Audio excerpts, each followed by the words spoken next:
आज के वीडियो में आपका स्वागत है। पिछले वीडियो में हमने पढ़ा था कि एक प्रेरक वाले परिपथ में किस प्रकार से धारा की वृद्धि होती है, यानी एलआर परिपथ में करंट की ग्रोथ। आज हम पढ़ेंगे कि किस प्रकार से जब एलआर परिपथ में करंट की ग्रोथ हो चुकी हो और उसके बाद हम सेल को डिस्कनेक्ट कर दें तो धारा का मान एलआर परिपथ में घटता है, यानी decay of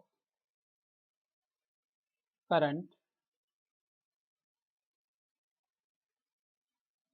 in inductance resistance circuit।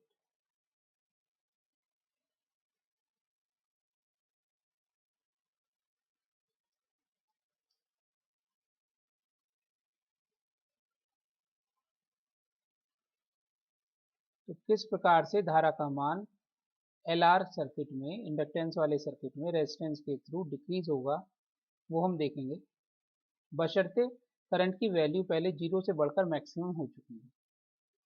तो जैसा हमने पिछले वीडियो में देखा था कि सबसे पहले एक इंडक्टेंस एल को एक रेजिस्टेंस आर की सीरीज में लगाया हुआ था और इसको एक सेल जिसका ईएमएफ ई है, कैपिटल ई, उससे कनेक्ट करके maximum current I naught is equal to E over R हमने गेन कर ली थी।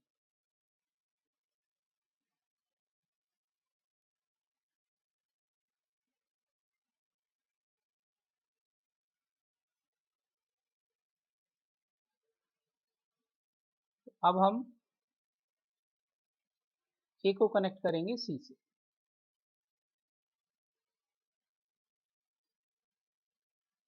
माना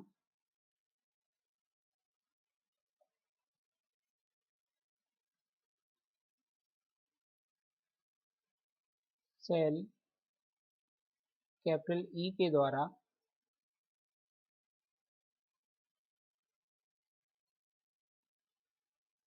अधिकतम करंट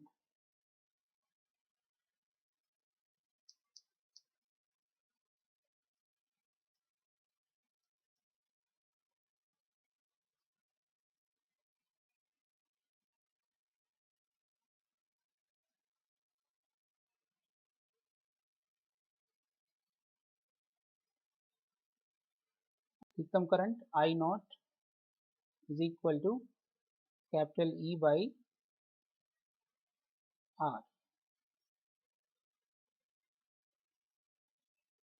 गेन करने के बाद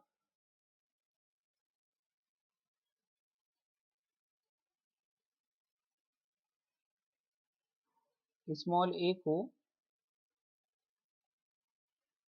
सी से कनेक्ट कर देते हैं।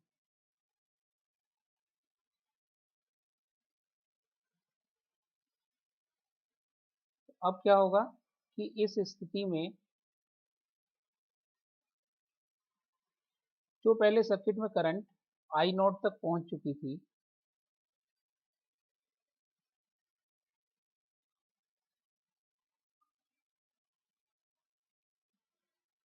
सेल हटने के कारण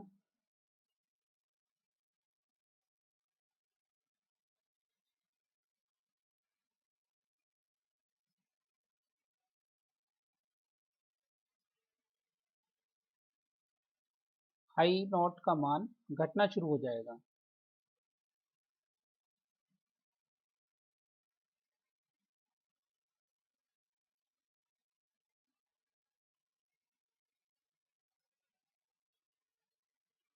अब आई नॉट जो है वो धारा, उसका मान आई नॉट से धीरे धीरे घटने लगेगा।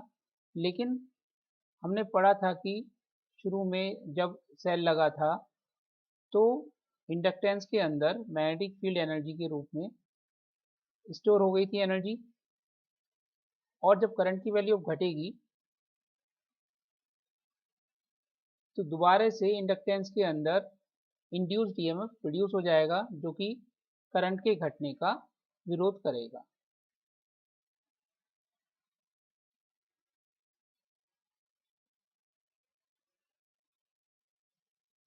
इस कारण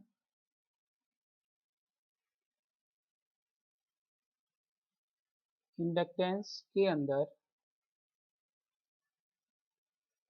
इंड्यूस्ड ईएमएफ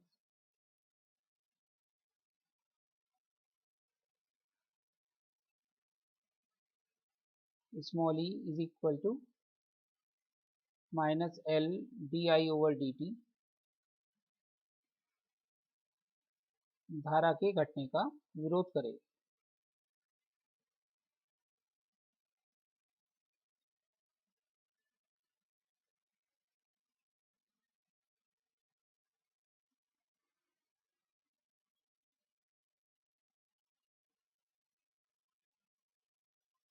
और यह तुरंत शून्य नहीं हो पाएगी।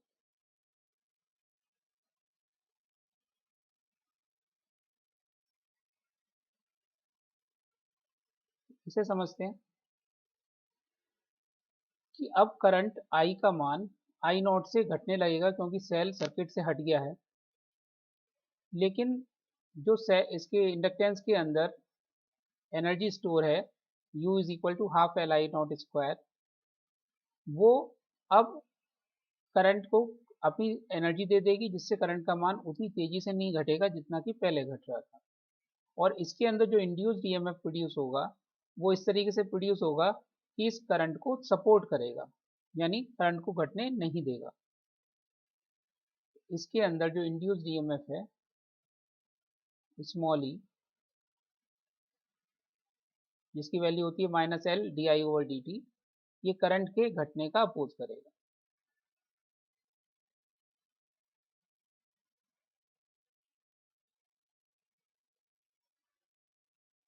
ओम के नियम से माना स्मॉल टी समय पर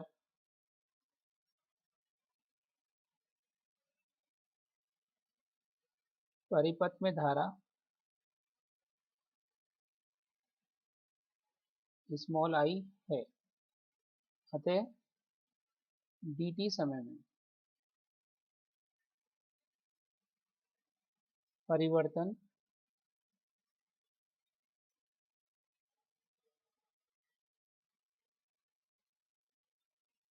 di होने पर ओम के नियम से, तो हमें अब पहले की तरह धारा और समय के बीच में संबंध निकालना है। किसी टाइम t पर सर्किट में ईएमएफ केवल इंड्यूस्ड ईएमएफ होगा minus L D I over D T, और ये इक्वल होगा आई आर के। यहाँ पर कैपिटल ई नहीं है सर्किट में, इसलिए उसकी वैल्यू नहीं लिखी।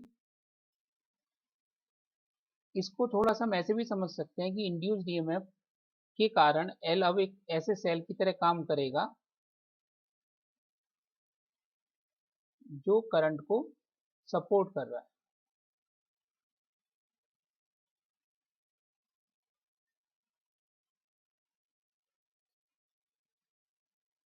और ये तब तक सपोर्ट करेगा जब तक कि इंडक्टेंस के अंदर की मैग्नेटिक एनर्जी सारी की सारी इलेक्ट्रिकल एनर्जी में कन्वर्ट नहीं हो जाती।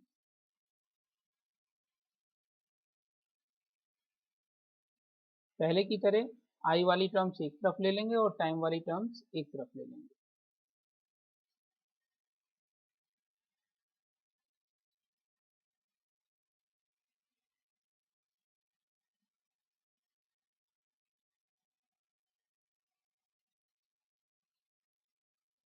इंटीग्रेट कर देंगे।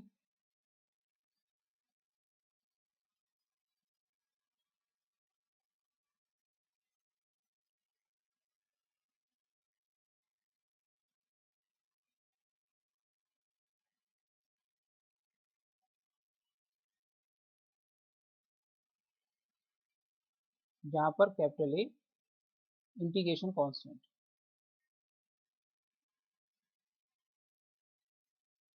जिसका मान निकालने के लिए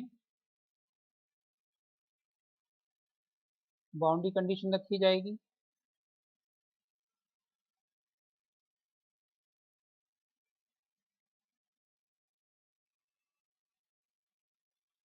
at T is equal to 0, I की वैल्यू है अधिकतम I naught, e by R, equation 1 के अकॉर्डिंग।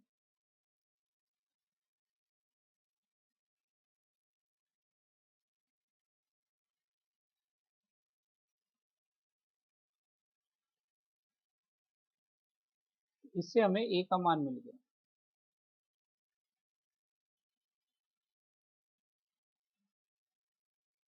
और ये मान समीकरण 2 में रख देंगे, समीकरण 3 से मान समीकरण 2 में रख देंगे।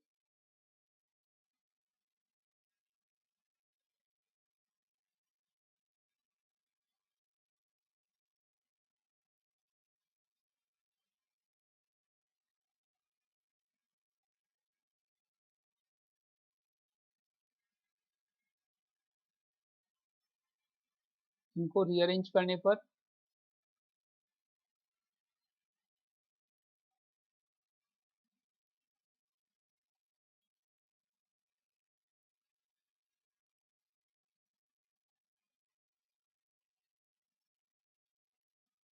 आई over I naught is equal to e raise to power minus R by L into t, और इससे टाइम टी पर करंट आ गई I is equal to I naught e raise to power minus R by L into small t. जैसे हमने पहले L by R को tau माना था, टाइम कांस्टेंट या कालांक,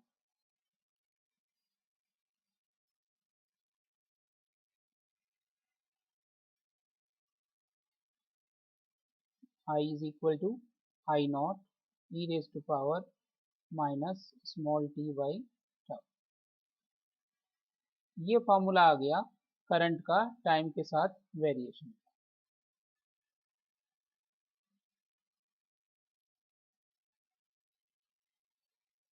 क्वेश्चन 4,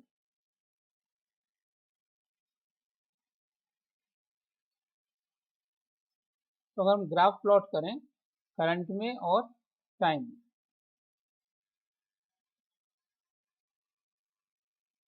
ये समीकरण वैसे क्या बताती है कि करंट का मान टाइम के साथ चरघातांकी रूप से घट रहा है। कैसे? At T is equal to 0, I is equal to I naught, क्योंकि ई की पावर माइनस 0 कितना हो जाएगा 1, और at t approaches to infinity, t की वैल्यू लार्ज होने पर I is equal to 0 as e raise to power या 1 upon e raise to power infinity is equal to 0। तो हम ये देखते हैं कि धारा का मान समय के साथ चरघातांकी रूप से एक्सपोनेंशियली डिक्रीज हो रहा है। तो ग्राफ से हम इसको शो करते हैं। वाई एक्सिस पे करंट ले लेते हैं और एक्स एक्सिस पर टाइम। ये डॉटेड लाइन शो कर रही है मैक्सिमम करंट आई नॉट को,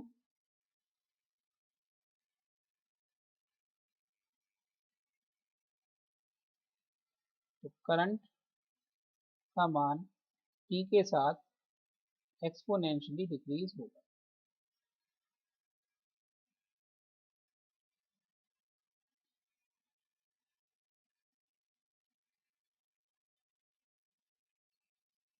आई का मान समय के साथ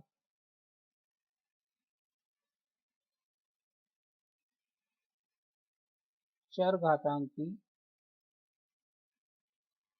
रूप से घटेगा।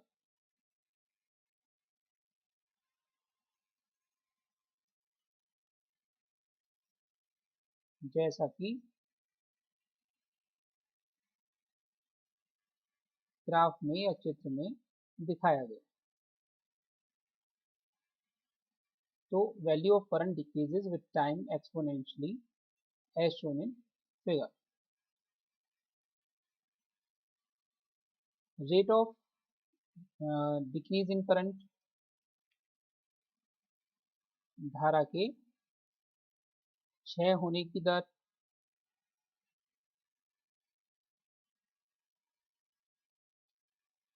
यानी d I over D t is equal to I naught differentiation of e raise to minus small t by tau. ये कैलकुलेट करके आ जाएगा I naught minus 1 over tau into e raise to power minus T over tau. और अब equation 4 से value रख देंगे तो d I over D t is equal to I over minus I over tau.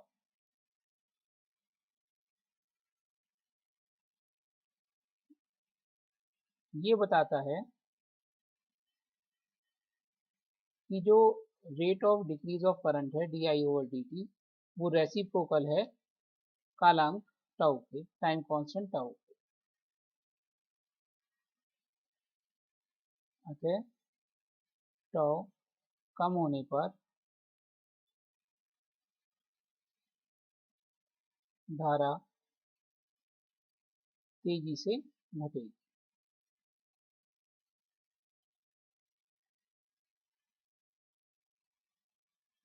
इसे ग्राफ से कैसे represent करेंगे?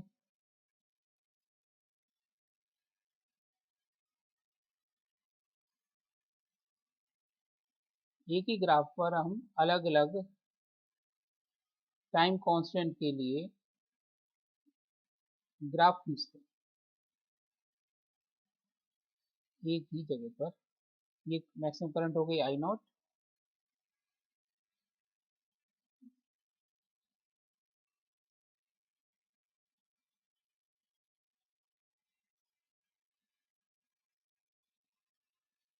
तो हम ये देखेंगे कि जिसके लिए टाउ का मान कम है उसके लिए करंट तेजी से घटकर शून्य हो जाती है।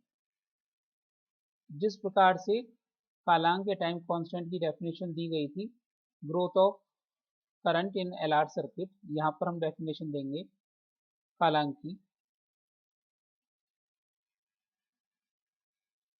माना t जो समय है वो कालांक के बराबर है, तब समीकरण 4 से i is equal to I naught e raise to power minus tau over tau, और e की वैल्यू हमें पता है 2.718।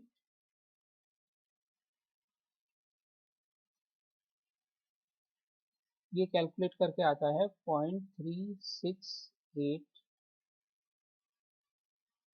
आई।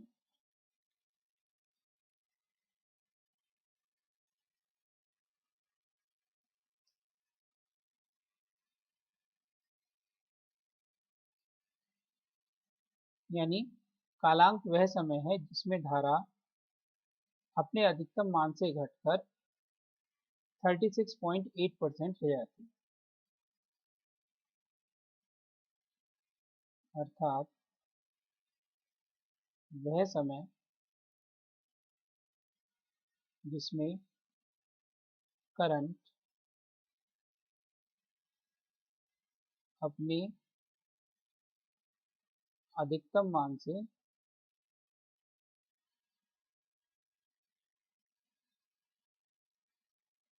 घटकर 36.8% रह जाए एल आर परिपथ का या परिपथ का कालांक कहलाता है।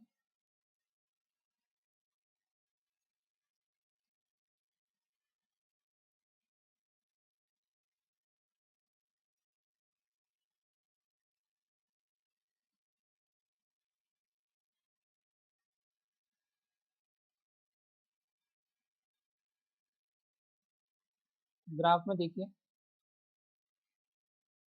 पहले आई नॉट की जो वैल्यू है उसकी 36.8% अगर हम ले लें,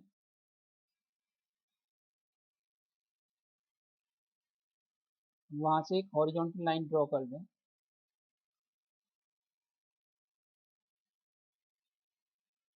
तो ये ग्राफ को जिस जिस पॉइंट पे काट रहे हैं एक्स एक्सिस पे, वो टॉ 1 और टॉ 2 होंगे।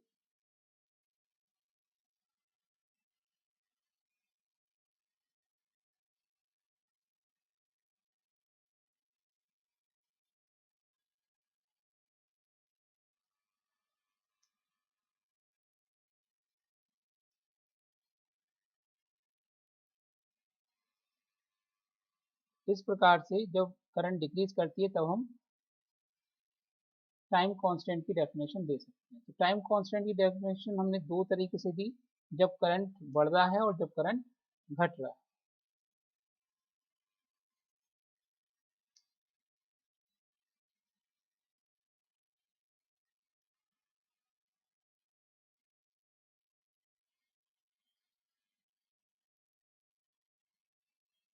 टाइम कांस्टेंट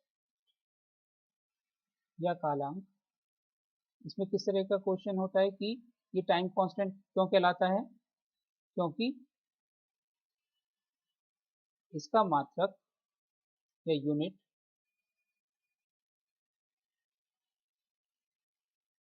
वही है जो समय की है, यानी कि सेकंड, इसलिए इसको हम टाइम कांस्टेंट कहते हैं।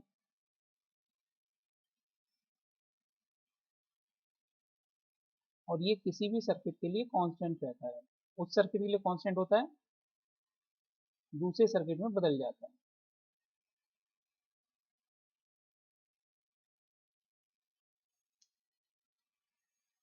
दूसरी बात कि जब करंट ग्रोथ करती है तो इसकी डेफिनेशन होती है कि वो समय जब करंट जीरो से बढ़कर अपने मैक्सिमम वैल्यू का 63.2% हो जाए, जीरो से बढ़कर अपनी मैक्सिमम वैल्यू का 63.2% हो जाए, तो उस टाइम को हम टाइम कांस्टेंट या कालांक कहते हैं। और डिके के वक्त डेफिनेशन है कि वो समय जब आई का मान मैक्सिमम से घटकर 36.8% रह जाए, उस समय को हम टाइम कांस्टेंट या कालांक कहते हैं। तो अगर हम ग्रोथ और डिके दोनों ही करंट को एक ही ग्राफ में प्लॉट करें किसी एक सर्किट के लिए,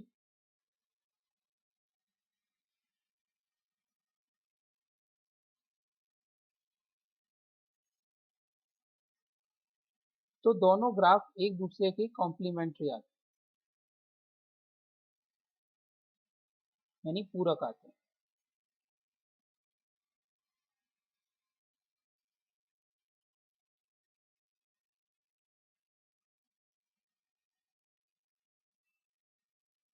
ये डिके के लिए हो गया और ये ग्रोथ के लिए।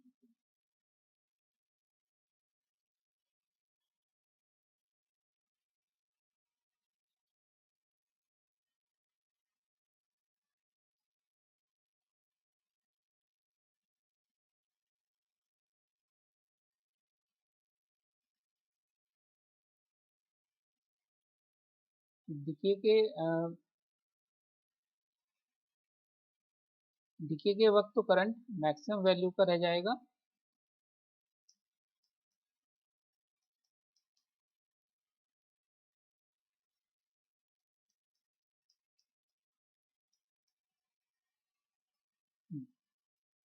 पहले हम डिके की बात करें, अभी डिके की बात करी थी हमने ऊपर कि डिके के वक्त करंट अपनी मैक्सिमम वैल्यू का रह जाएगा 36.8%,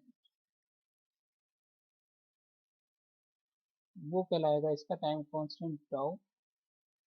और ग्रोथ के वक्त हो गया 36.8% ऑफ आई नॉट। और ग्रोथ के वक्त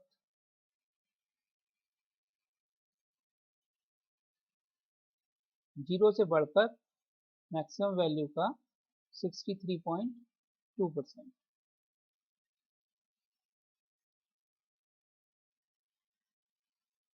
तो चाहे हम ग्रोथ वाले कर्व पे ड्रॉ करें चाहे हम डिके वाले कर्व पे ड्रॉ करें, दोनों के लिए टाइम कांस्टेंट सेम आएगा। तो दोनों ग्राफ एक दूसरे के कॉम्प्लीमेंट्री या पूरक होते हैं।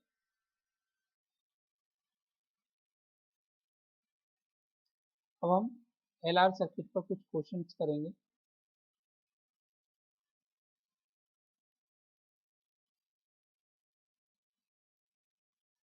मेन फार्मूला है इसमें ग्रोथ और डिके का, पहले हम फार्मूले लिख लेते हैं। दो फार्मूले में इसका, तो ग्रोथ के वक्त और एक डिके के वक्त। तो ग्रोथ में तो फार्मूला था I is equal to I naught 1 minus e raise to power minus T over tau, और जहाँ पर time constant tau is equal to L over R. और डिके में फार्मूला था I is equal to I naught e raise to power minus T over tau, और tau की value L over R. अब हम क्वेश्चन देखते हैं। पहला क्वेश्चन है कि यदि एक सर्किट में एक इंडक्टेंस और एक रेजिस्टेंस सीरीज में है एल एंड आर, एल की वैल्यू दे रखी है 4 हेनरी और आर की वैल्यू दे रखी है 1 ओम, और इसको हमने एक सेल से कनेक्ट कर दिया जिसका ईएमएफ है 6 वोल्ट।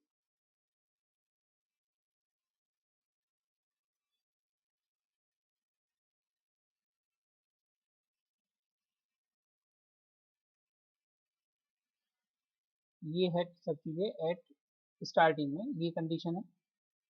तो इसे पूछा गया है कि एनर्जी लॉस बताना है हमें T is equal to 4 second पर।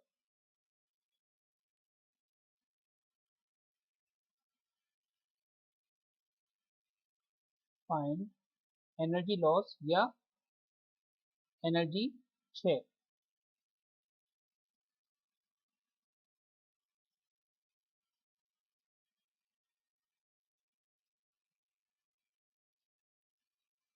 तो इस सर्किट में एनर्जी लॉस जो भी होगा वो रेजिस्टेंस में होगा और वो हीट के रूप में होगा, that is I square R. तो अब आर की वैल्यू तो टाइम के साथ कांस्टेंट रहेगी। हमें करना क्या है कि टी इज इक्वल टू 4 पर हमें करंट आई की वैल्यू निकालनी है कि आई का मान क्या होगा, और उसके बाद आई स्क्वायर आर कर देंगे। तो एनर्जी लॉस होगा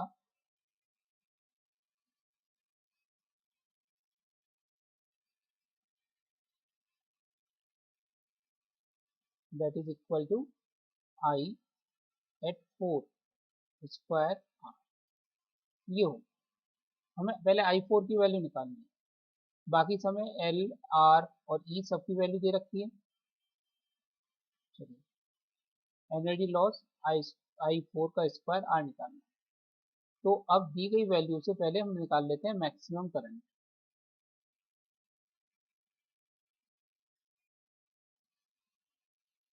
आई naught is equal to E by capital R, that is equal to 6 by 1, that is equal to 6 ampere.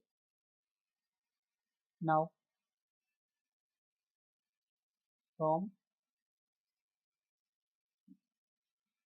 ये करंट की वृद्धि के लिए है क्योंकि t इज इक्वल टू 0 पर हमने सेल को कनेक्ट किया।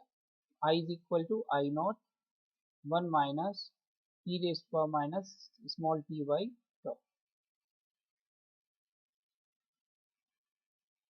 मैक्सिमम करंट आई नॉट निकाल ली, और ऐसे ही हम टाइम कांस्टेंट भी निकाल सकते हैं। Tau is equal to L over R, L की वैल्यू दे रखी है 4, आर की वैल्यू दे रखी है 1, ये आ गया 4 सेकेंड। तो अब ये सब मान हम फार्मूले में रख देंगे, तो I4 is equal to I naught की वैल्यू है 6, 1 minus e raise to power T की वैल्यू 4 और टाउ की वैल्यू भी 4। ये हो गया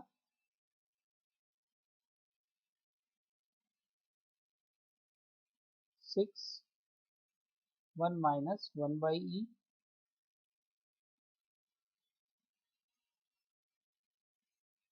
और ई की वैल्यू होती है 2.718, 6 2.718 माइनस 1 अपॉन 2.718, इसको कैलकुलेट कर लेंगे, ये आ जाएगा लगभग 3.8 एम्पीयर। ऐसे किया जा सकता है इसको। Second method,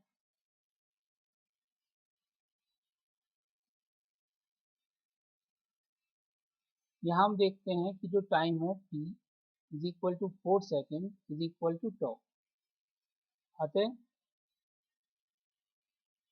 I4 is equal to 63.2% of 6। ये भी कैलकुलेट करके करेंगे अगर हम, तो ये भी लगभग 3.8 एम्पियर आएगा। कैसे ही कर सकते हैं इसको। चलिए नेक्स्ट क्वेश्चन लेते हैं।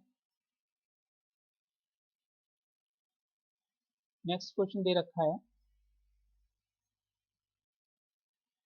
कि हमारे पास एक एलआर सर्किट है और उसको एक सेल से कनेक्ट कर दिया। जब भी सेल से कनेक्ट करेंगे तो ग्रोथ ऑफ करंट वाला फॉर्मूला लगेगा।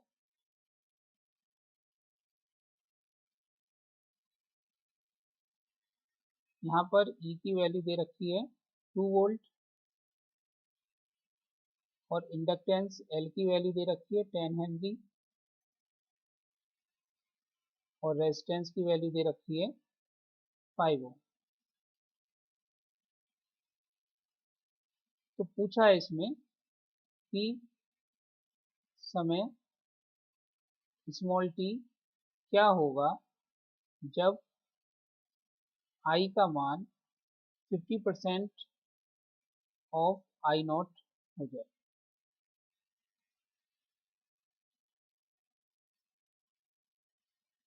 ये हमें निकालना है। इसका आंसर देखते हैं।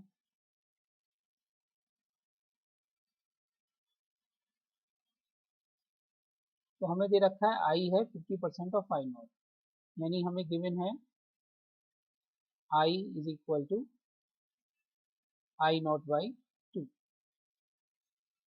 तो हम फार्मूला ग्रोथ वाला लगाएंगे, I is equal to I not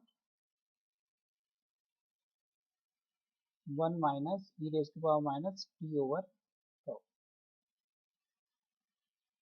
यहाँ टाउ है L by R, that is 10 by 5, that is 2 second. So I naught by 2 is equal to I naught 1 minus e raised to a minus t upon 2। इस I naught से ये I naught cancel, 1 upon 2 is equal to 1 minus e raised to a minus t over 2। इससे e raised to a minus t by 2 is equal to half, और ये होगा 2 की raise की power minus 1। सो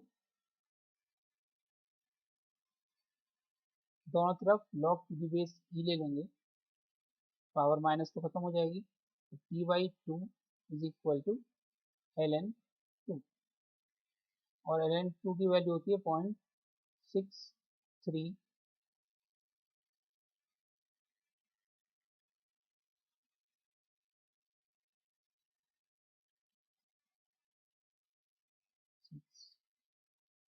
693 2 तक होती है लेकिन 0.693 इतना ले सकते हैं approximate. So t is equal to twice of 0.693 that is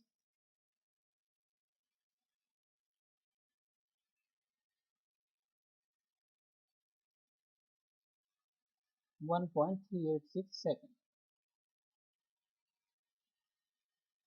तो इस तरीके से हम आंसर निकाल सकते हैं। सीधे सीधे क्वेश्चन हैं, वैल्यूज रखनी है।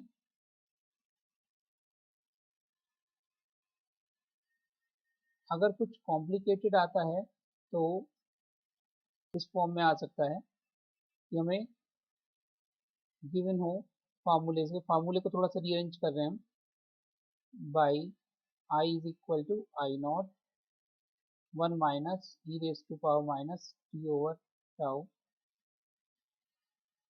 इसको हम लिख सकते हैं e raise to minus T over tau is equal to I naught minus I divided by I not.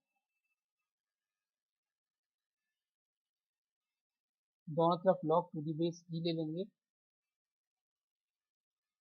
पहले इसको उल्टा कर लेते हैं तो ये हो जाएगा e raise to power t over tau is equal to I naught over I naught minus I और small t over tau is equal to L N I naught over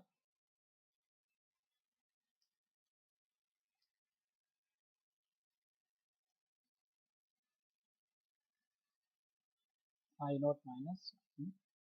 तो टाइम का फॉर्मूला आ गया t is equal to tau L N I naught over I naught minus I.